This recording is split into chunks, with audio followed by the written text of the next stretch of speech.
Chico Penteado, programa Diálogo Cósmico. Pessoal, namastê. Como vai todo mundo? É um prazer estar aqui, né, como sempre. E procurando um tema diferente, né?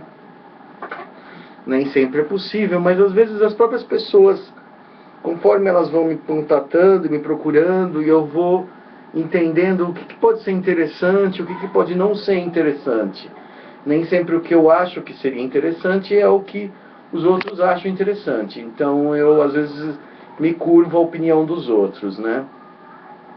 E algumas vezes existem alguns temas, como esse que eu vou abordar hoje, que são de uma grande importância, às vezes não diretamente para a ufologia, mas para a nossa compreensão do nosso tempo e do porquê que os ETs estão nos visitando e por que está acontecendo tudo isso, né? Hoje eu vou falar de uma coisa que é da máxima importância, que é o assunto do aquecimento global. O aquecimento global que muitas pessoas negam, falam que é uma farsa, tal. E muitos admitem. Eu faço parte das pessoas que acreditam em aquecimento global. Eu acho que o calor que nós estamos passando aqui é a prova de que existe um aquecimento global. Isso não é uma brincadeira. E existem aqueles negadores do aquecimento global, geralmente são teóricos da conspiração, falam que são coisas dos Illuminatis, coisa dos reptilianos, etc. Que na verdade ficam jogando venenos por aviões e tal. É uma teoria, as pessoas acreditam nisso daí. Mas eu vou me posicionar. Eu estou totalmente a favor do aquecimento global como sendo real causa de tudo isso que está acontecendo conosco aqui agora. As mudanças climáticas vêm mesmo dos automóveis, vêm mesmo das indústrias, né? Vêm mesmo do que a gente entende como aquecimento global. E de onde vem a ideia da teoria do aquecimento global? Como é que começa a teoria do aquecimento global? Para que as pessoas entendam por que se fala nisso, quem começou isso tudo. Bom, o aquecimento global ele começa com James Lovelock. James, né, com J, Lovelock. Love de amor, Lovelock. Lock de cadeado, cadeado do amor. James, cadeado do amor. James Lovelock. James Ephraim com PH, Lovelock. Ele nasceu em Hertfordshire em 26 de julho de 1919. Ele é velhíssimo. Ele tem 88 anos de idade agora. Ele foi um pesquisador independente e ele é um ambientalista. E ele ainda está vivo, muito velhinho, lá na Cornualha, que é Cornwall, que é o oeste da Inglaterra. O James Lovelock criou o que se chama de hipótese Gaia. O que é a hipótese Gaia? A hipótese Gaia é que a Terra é um superorganismo, ou seja, existe na mitologia grega a deusa Gaia. A deusa Gaia era a deusa da Terra, a deusa Terra, Mãe Terra. Então, por exemplo, entender que a Terra, a Mãe Terra, né, essa Terra, essa deusa Gaia, esse planeta deusa, como Lovelock coloca, tem uma personalidade e é uma mãe que abarca muita vida, mas que também tem as suas ideias, as suas intenções, as suas necessidades, né? Que a Terra não é simplesmente uma rocha onde brotou vida, né? Gaia é um organismo pensante, entendeu? Isso é o que forma a hipótese Gaia, né? Ele se baseou nos estudos da Lane Margulis. Eu peguei isso aqui, esses dados eu peguei mesmo de Wikipedia, porque são muito precisos, entendeu? Para explicar o funcionamento sistêmico do planeta Terra, né? Quer dizer, a Terra como um superorganismo que teve suas fases, teve sua infância, teve sua adolescência, teve o Jurássico, teve o Cambriano, agora, entendeu? Tem uma série tem todo um histórico de vida e de intenção de existência. Tem uma juventude, uma infância, uma infância, uma juventude, uma vida madura, que seria agora, uma velhice e uma morte. Entendeu? Ele estudou química, o James Lovelock. Ele estudou química na Universidade de Manchester. Ele trabalhou nos institutos médicos. Já em 48 ele já era PhD na Escola de Londrina de Higiene e de Medicina Tropical, tá? Em Harvard. E o Lovelock trabalhou em conjunto com a NASA também, para análise das atmosferas e as superfícies dos planetas, né? E para Lovelock, o equilíbrio entre Marte e a Terra foi a prova da inexistência da vida em Marte. Quer dizer, ele que analisou a questão da atmosfera marciana, por exemplo, para dizer, olha, não dá para ter vida, dá para ter vida, entendeu? Então ele é um climatologista muito respeitado pela própria NASA. E ele falou uma coisa em 2004 entendeu? Que eu particularmente não curto, chocou o mundo. Em 2004 ele falou que a energia nuclear seria a solução. Que ele achava, principalmente no caso dos Estados Unidos, que queima muito carvão, a substituição por usinas termonucleares seria o ideal, né? Só a energia nuclear pode deter o aquecimento global. Isso aí pegou muito mal para ele. Ele ficou muito queimado com essa história, né? Como uma alternativa realista para os combustíveis fósseis, né?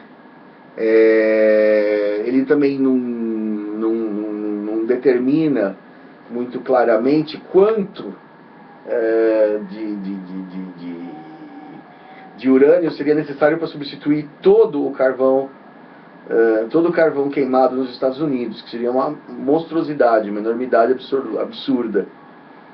Mas ele falou já no Independent, no jornal britânico, em 2004, ele fez uma declaração bastante alarmista, que foi sobre o aquecimento global no final do século XXI, como ele via o século XXI, o pior de todos os séculos, o mais terrível, muito mais terrível do que foi o século XX, a Segunda Guerra e tudo mais, seria o resultado de mortandade, né, o grau de mortandade causado pelo aquecimento global.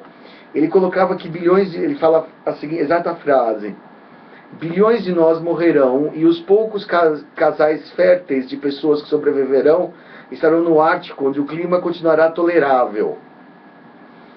Ele afirma que pelo final do século a temperatura média nas regiões temperadas aumentarão 8 graus e nos trópicos até 5 graus, tornando as áreas agriculturáveis do mundo inabitáveis e impróprias à produção de alimentos. Então, para ele, por exemplo, as terras como o Brasil, por exemplo, iam virar verdadeiros Saharas inúteis, né, secos, tórridos. Mesmo regiões subtropicais, mesmo a Argentina seria um Saara desértico, então todo mundo ia morrer, né? Temos que ter em mente o assustador ritmo da mudança e darmos conta de quão pouco tempo resta para agir, e que cada comunidade e nação deve achar o melhor uso dos recursos que possui para sustentar a civilização, pois a Terra nunca será mais a mesma. Ele foi bastante radical nesse primeiro discurso que ele fez no Independent. Mas quando chegou em 2006, ele também já afirmou, mais uma vez, que não adiantava mais fazer um esforço para evitar o aquecimento global, porque já havia passado o point of no return, né? Quer dizer, o ponto do não retorno. Ou seja, que a temperatura da Terra já tinha...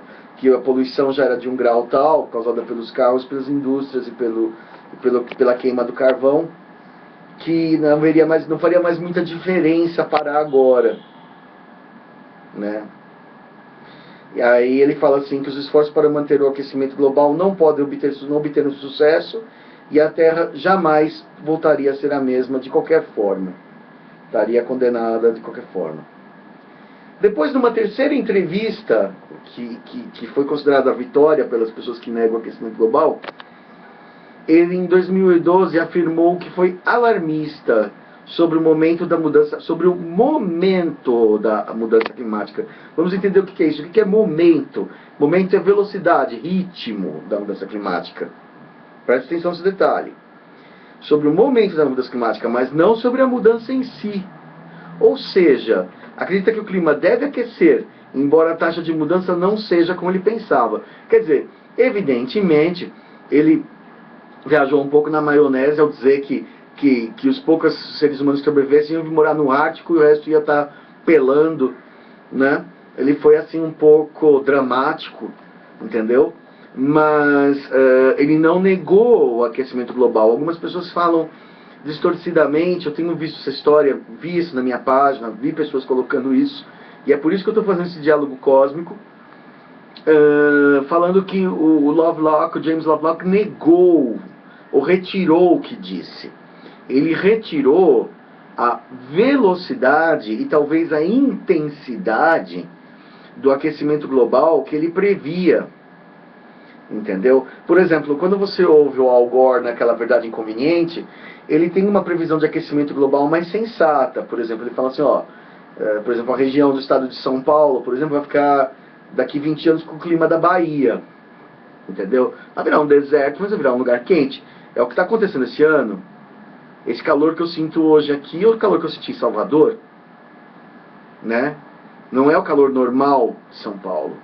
Não com essa seca e não com essa, né, com essa constância. Né? São Paulo sempre foi tida como a cidade dos vários climas. Ela é fria de manhã e vai aquecendo à tarde, depois fica quente, cai à noite. Então você sai de camiseta e volta de casaco. Isso não é mais assim, não está sendo nesse ano, né? Eu acho assim incrível as pessoas negarem o aquecimento global, falando assim, olha, então você sai à rua. Eu entendo que garotos novos achem que o aquecimento global é uma bobagem, porque eles não viveram no clima passado. Eu tenho 47 anos de idade, então eu sei como era o clima quando eu era criança. Era muito mais frio e no verão muito mais fresco do que agora.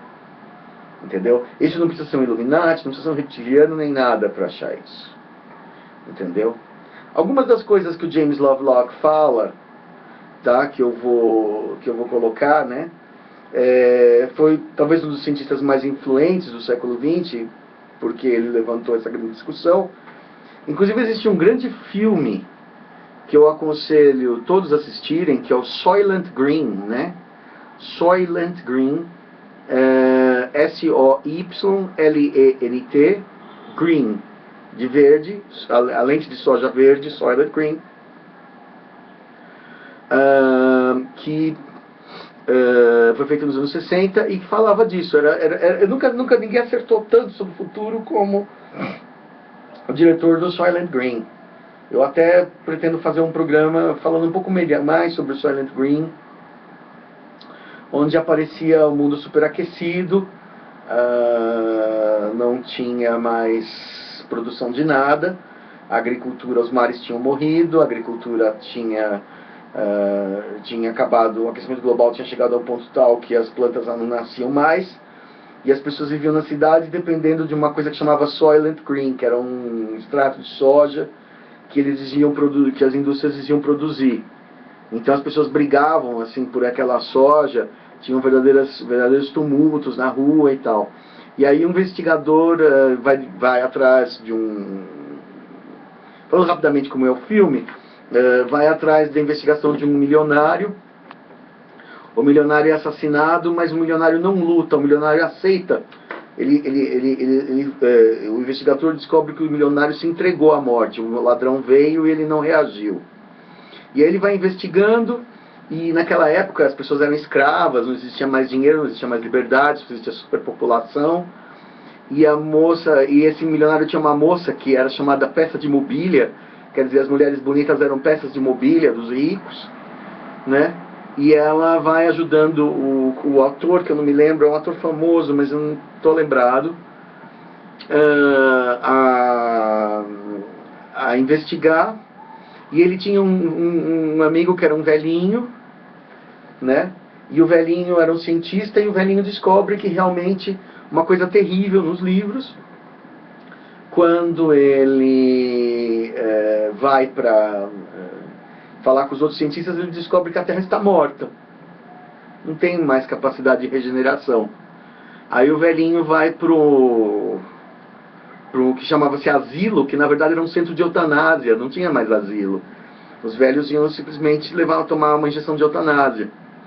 Então, quando acho que é o Richard Burton, eu não sei, quando o ator chega lá, o investigador chega lá, o velhinho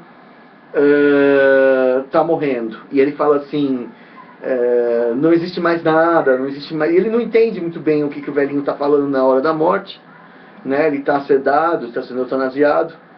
E aí ele segue o corpo do velhinho, que acho que ele quer enterrar o velhinho, alguma coisa assim. E ele descobre que o corpo do velhinho ia para uma fábrica e era processado, e ele com os corpos humanos mortos que eles faziam Soylent Green, né? Isso foi aproveitado naquele filme aquele filme A Viagem, A Ilha, né? Que também tinha aqueles androides coreanos que esse filme que passou recentemente agora, onde tinha umas moças que elas comiam os corpos dos próprios outros androides, né? Esse do Soylent Green, né, evidentemente é um exagero, uma dramatização, né, mas ele está totalmente dentro da visão do Lovelock, né, do aquecimento global como uma coisa que vai levar a humanidade a uma era de fome, e com a fome vem a guerra, com a fome vem a peste, né, com a fome vem o caos social, né. Por exemplo, na visão de Lovelock, até 2020, secas e outros extremos climáticos serão lugar comum, já são. Em 2040, o Saara vai invadir a Europa, segundo Lovelock. Berlim será tão quente quanto Bagdá. Atlanta acabará se transformando numa selva de trepadeiras. Phoenix se tornará um lugar inabitável. Quer dizer, ele vai subindo, né, as temperaturas nos lugares e vai imaginando as regiões aquecendo, lugares que eram gelados se tornando tropicais, lugares que eram tropicais se tornando inabitáveis, né? Os chineses, com o calor será tamanho que os chineses não terão para ir a não ser a Sibéria. Quer dizer, migrando para o norte, entrando na fronteira russa. O que os russos acharão disso? Quer dizer, essa movimentação climática, né, tira as pessoas dos seus lugares natais e leva os indivíduos a fazer guerra, né? Se, por exemplo, na visão do Lovelock, uma terceira guerra mundial causada pela falta d'água, pela falta de terras. Se você, por exemplo, numa hipótese lançada pelo próprio Lovelock, a China se tornasse quente demais, tropical demais, tórrida, né? E a Rússia se tornasse temperada, entendeu? Aquele 1 bilhão de chineses ia tentar empurrar a Rússia. E a Rússia tem um arsenal nuclear, né?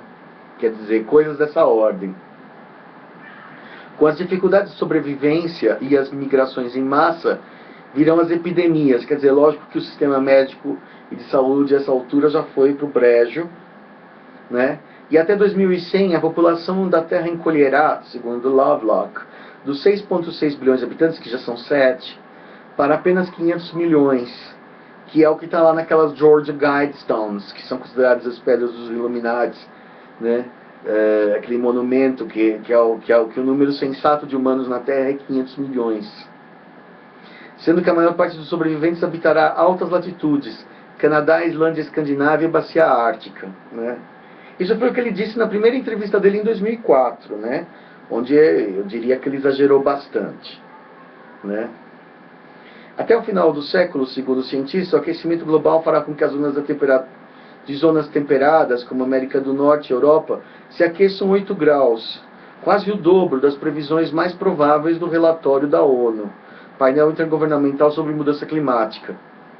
Quer dizer, a ONU sanciona uma meta, quer dizer, uma previsão mais sensata da ordem de 4 graus, que já é bastante desastroso, né? E como que os passageiros em um barquinho de passeio navegando tranquilamente sobre as cataratas do Niágara, sem saber que os motores entrarão em pane, assim caminha a humanidade. Quer dizer, as pessoas realmente têm se mostrado, isso ele está bastante certo, indiferentes a esse assunto, né? É assim, sei lá, é alguma coisa que está acontecendo, é o sol que está aquecendo, ela nunca penso assim que elas poderiam fazer algo para reduzir isso, que os combustíveis fósseis são o problema, etc. Sempre jogam isso para os Illuminatis, ou para o sol que está aquecendo, ou os chemtrails, ou sei lá o que, né?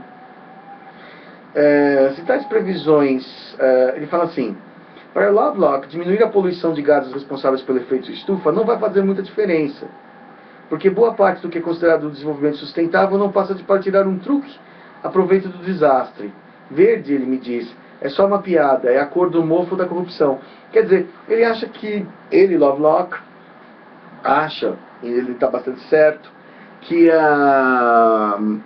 essa coisa de verde, sustentável e tudo mais, é muito mais jogada de marketing, né? Por exemplo, de empresas que falam assim, vamos usar um detergente verde, entendeu? Para as pessoas se sentirem bem, do que realmente uma coisa que vai mudar, entendeu? Por exemplo, porque o cerne da questão é a queima dos combustíveis fósseis. Não é tanto a poluição da água, entendeu? O X da questão são os carros e as indústrias queimando carbono e petróleo, entendeu? E nisso ninguém está mexendo, né? Ou ninguém está mexendo rápido o suficiente. Fala assim, por exemplo, eu vou falar que o príncipe de Mônaco, por exemplo, instituiu ônibus a hidrogênio lá em Mônaco, né? Quer dizer, um paísinho desse tamanhinho resolveu o problema, tomou uma atitude, mas os grandes países não, né? Eles ficam assim procrastinando, adiando essa situação, né? Então realmente não sei se essa coisa de, por exemplo, quando a gente faz, eu compro, né, o detergente não biodegradável, sempre que existe papel reciclado e tudo mais, faço o que dá para fazer, né? E acho que as pessoas de boa vontade fazem, mas até que ponto isso resolve? Eu acho que é muito pouco. Eu acho que é pífio em função do que seria necessário fazer. O corte seria muito mais radical nos nossos hábitos, nos nossos costumes, né? Ele depois fala que a previsão do fim da civilização não é uma ciência exata. Posso estar errado, ele admite. O problema é que os cientistas bem intencionados que argumentam que não estamos sujeitos a nenhum perigo baseiam suas previsões em modelos de computador, e eu baseio no que realmente está acontecendo. Lovelock está certo. É só olhar lá fora. Sai lá fora. Tá normal? Se está normal para você, então tá bom, né? Quando você se aproxima da casa de Lovelock em Devon, na área rural do sudoeste da Inglaterra, isso vem da revista Rolling Stone, tá? Um artigo da UOL na revista Rolling Stone que eu estou comentando aqui. Quando você se aproxima da casa de Lovelock em Devon, na área rural do sudoeste da Inglaterra, a placa do portão de metal já diz claramente: Estação Experimental de Combe Mill, local do meu novo habitat. Por favor, não entre nem incomode, né? Quer dizer, ele foi escolher um lugar bem no norte da Europa, né? A segunda mulher dele é uma norte-americana, ele tem um filho de 50 anos, né? E uma área de bosques e tudo mais, ele já está muito velhinho, quer dizer, essa coisa que ele está alertando não é para ele, entendeu? Talvez seja para o filho dele, mas não para ele, né? E ele colocou uma estátua da deusa Gaia, quer dizer, que ele acha que a Terra devia ser mais respeitada, que a Terra deveria ser mais amada pelos próprios humanos, que não mostram assim uma grande consideração, né? A hipótese Gaia, que ele chama, né? Embora assim a maneira científica como ele aborda a ideia da deusa Gaia, da Terra como um organismo capaz de eliminar um excesso de humanos que está estragando o meio ambiente, é uma ideia nova, mas na verdade o Lovelock, os gregos já sabiam disso, que a Terra tem uma vontade, que a Terra é um ser, né? Ela não é só terra que você pisa em cima, né? Quer dizer, ela é uma entidade na sua totalidade, né? A Terra é diferente de Marte e de Vênus. Ele entendeu que a sua atmosfera não foi criada por fenômenos geológicos. O que o Lovelock, outra coisa interessante que o Lovelock coloca, por que a Terra é diferente de Marte e de Vênus, né? Porque ela tem vida, quer dizer, bilhões e bilhões e bilhões de anos, 1 bilhão de anos na verdade 1 bilhão de anos que a gente tem de vida biológica, começando com os micro-organismos lá por 1,5 bilhão de anos atrás, é o que causa a oxigenação do planeta. Se não fosse por isso, ele seria um planeta morto, como Saturno, Urano, entendeu? Teria aqueles gases de metano e tudo mais. Porque o que converte o planeta num planeta com atmosfera respirável é a própria vida biológica. Essa vida biológica para ele é a Gaia, né? A vida que sustenta a vida. Ele estava em sintonia com o tom pós-hippie dos anos 70. Quer dizer, ele tinha uma ideia de que a Terra era um Deus criador, né? O Lovelock foi rapidamente adotado como um guru espiritual. Matou o Deus e colocou o planeta no centro da experiência religiosa da nova era. Quer dizer, ao invés de ficar adorando um Deus externo que está no céu, assim, você tem que adorar a Terra. A Terra é a vida. A Terra é a mãe que nutre a vida, né? Que você deveria respeitar mais, em vez de pensar numa divindade lá longe no meio do espaço. Ele também foi o cara, olha como a importância do Lovelock, ele foi o cara que descobriu que os CFCs eram não tóxicos para a respiração, porque as empresas que fabricavam geladeiras falavam assim, mas o CFC é inofensivo. Para o humano é inofensivo, mas não para a atmosfera. Ele que causa o buraco na camada de ozônio. Entendeu?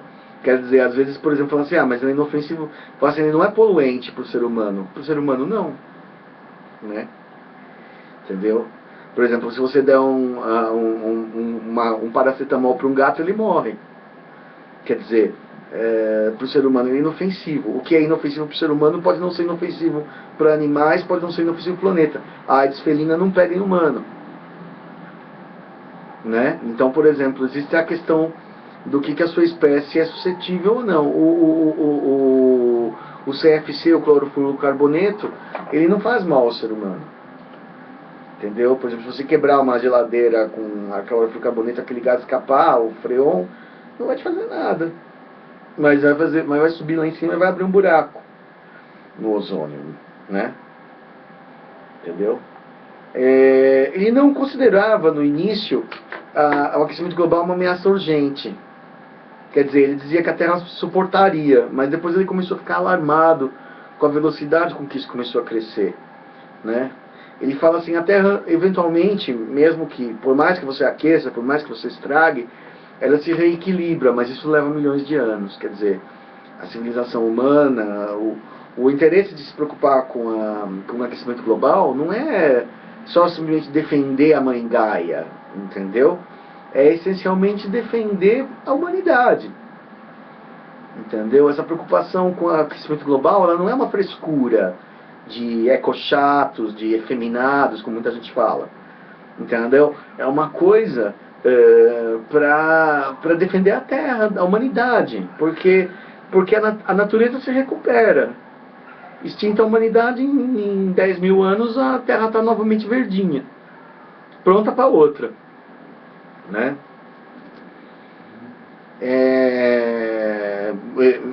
Inclusive, por exemplo, essa hipótese Gaia foi adotada por uma série de comunidades New Ages, em naturebas e tudo mais, e aí algumas pessoas começaram a transformar isso em motivo de gozação, entendeu? Sabe, aquela coisa maliciosa do cético, de que fala assim, mas olha o tipo de gente que se identifica com isso, né? Porque os praticantes da Wicca, as comunidades indígenas, né? Uma série de curandeiros e tudo mais, começaram a falar assim, a mãe Gaia, a hipótese Gaia e tal, né? Mas ele falou assim, não, mas eu não tenho nada a ver com isso, Lovelock, ele fala assim, eu sou simplesmente um cientista que está alertando um fato, né? A Terra não é uma pedra que gira ao redor do Sol. Deixa eu falar isso. A Terra tem a necessidade de evoluir e uma quantidade de perdão embutida. Quer dizer, ela pode suportar certas coisas, mas ela não pode suportar tanta agressão. A natureza fica, vamos dizer, triste, fica pé da vida e se vinga se você for tão longe na poluição e na desconsideração pela natureza, né? Ele fala mesmo que